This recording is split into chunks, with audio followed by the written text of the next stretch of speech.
ଚଢ଼େଇଟିଏ ଓ ମାଙ୍କଡ଼ ଓ ଗୁଣ୍ଡୁଚି ମୂଷାକୁ ଗୋଟିଏ ଲେଖାଏଁ ଫୁଲ ଦେଲା। ମାଙ୍କଡ଼ ପାଚିଲା ଆମ୍ବଟିଏ ତୋଳିଲା।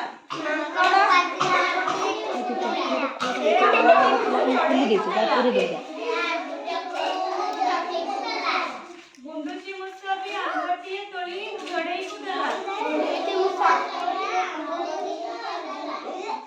ତିନି ଜଣ ମିଳିମିଶି ଆମ୍ବ ଖାଇଲେ। ପରେ ତିନି ଜଣ ସାଙ୍ଗ ପାଲଟି ଗଲେ।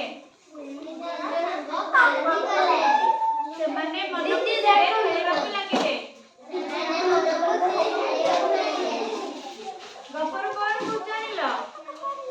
କେତେ ଜଣ ସାଙ୍ଗ ଥିଲେ? କୋଉଠି ରହୁଥିଲେ?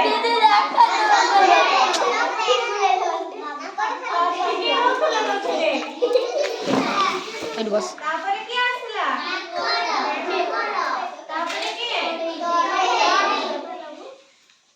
ଫୁଲ କିଏ ଦେଲା? ଦେଲେ। ତମେ କହ ଠିକ କଣ?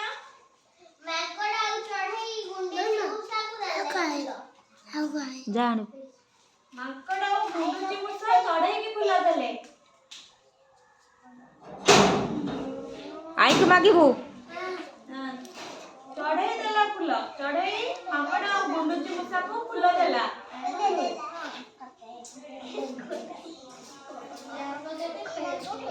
ଆମ୍ବ କିଏ ଦେଲା? ମାଙ୍କଡ଼ କାହାକୁ ଆମ୍ବ ଦେଲା? ଗୁଣ୍ଡୁଚି ମୂଷା କାହାକୁ ଆମ୍ବ ଦେଲା?